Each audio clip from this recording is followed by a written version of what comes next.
I'm the coordinator and artist behind the Argenta project at the Freshwater Community Center. I'm standing here in Argenta today in an area known as the Pond Head, and this is where the Powers lived. What you see to my right here is the vegetable cellar belonging to my grandparents, John and Susan Power.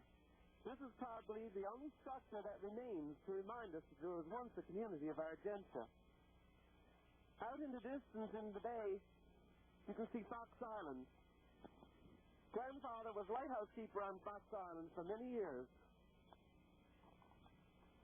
Argenta appeared on the map as far back as 1503, when it was visited by the Portuguese explorers. The French eventually settled and occupied the area until 1713. With the signing of the Treaty of Utah, the British were granted the right to Placentia, Argenta area. British ships coming into Placentia Bay often stopped into Waterford and Cork Island to pick up woolens and supplies to last them through the harsh winters in Newfoundland. While in Ireland, they hired on cheap labor. These young workers were called youngsters. These are the people who settled in Argenta, making it one of the oldest Irish settlements in all of North America. For many years, the people of Argenta survived on the fishery, mining, the railways, coastal boats, and farming. Most built and owned their own homes, and they enjoyed a peaceful, simple way of life. It functioned well as a community. In 1939, with uncertain war conditions in Europe, Americans began to explore areas in Newfoundland with plans to create a military base. Argenta was chosen to build one of the largest American bases outside of the United States. With its flat lands, its ice-free harbor, and because of its location in the North Atlantic, it became the ideal location. The people of Argenta were told they had to leave. In the dead of the winter of 1940, they had to get out. With very little compensation for their homes and lands, they had to pack up and move. To go where was uncertain. Eventually, some moved to Dunville, Freshwater, Southeast, Jersey Side, St. John's, and other parts of Newfoundland. Some moved to the mainland, and others went to the United States. Some families doubled up, moved in with relatives, or the not-so-lucky ones had to live in shack to wait out the winter in order to start construction of the new homes in the spring. I can remember my mother telling one story about the house she lived in. It was the first home to be bulldozed in Argenta. When the authorities came to pick them up on the day they left their home with a 6-month-old baby, they came to pick them up in a dirty, filthy dump truck. Mother told them that they weren't animals, and she refused to get into this truck. Eventually, they sent Joachim Murray in his station wagon to transport them to the Marquis, where they lived for a very short while when they had to move out again. The people of Argenta never wanted to stop the construction of the military base. However, they did want some sort of recognition for their plight and better assistance for giving up their livelihood for the sake of world peace. Today, there is still bitterness, not for the Americans, but for the British authorities and the Commission of Government. They should have been more concerned for the locals, but instead treated them in a derogatory fashion. The following poem describes the feeling of losing one's home and how progress can be both beneficial and harsh at the same time. This poem was composed by Professor William Murphy of Argenta. As I stood on this mountain top just 20 years ago, I stood and watched the sun go down in 1,000-tinted glow. I see the fleet of fishing boats full many a moving speck.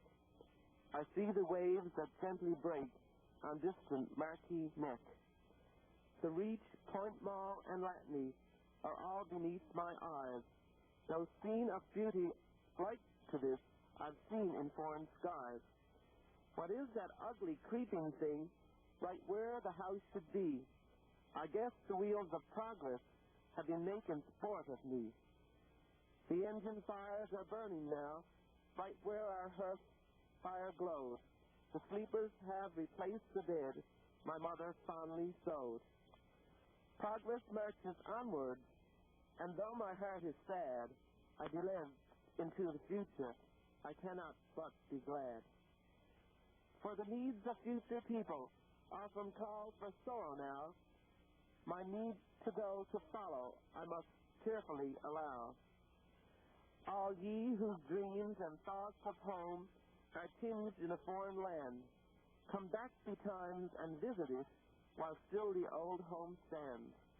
For you cannot know the heartache or the bitter longing tell when only memory is left of the home you've loved so well. My name is Elaine Murray. I'm Joachim Murray's daughter. My father, Joachim, and his family were former residents of Marquis here in Argentia.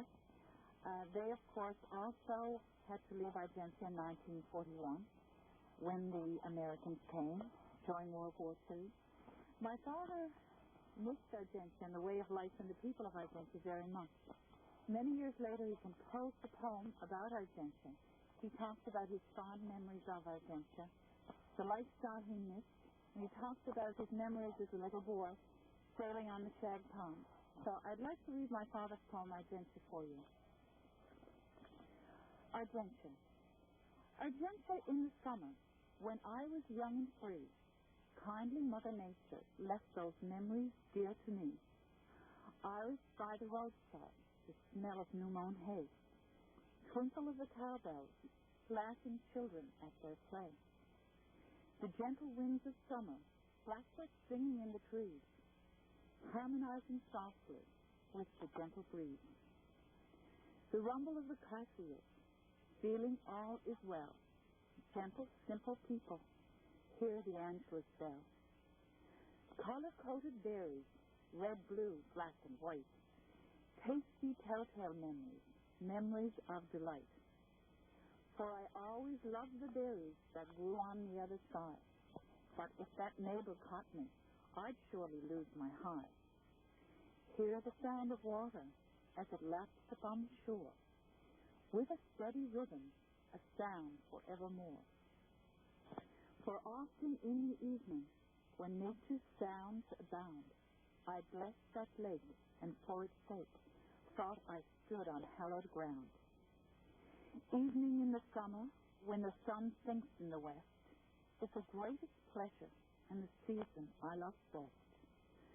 Tired and wet and hungry, sailing boats all day, Mother's voice is singing, supper's on the way, and the mighty ocean with its distant roar, although it was quite far away, to me it seemed next door. All these things together all seem so far away.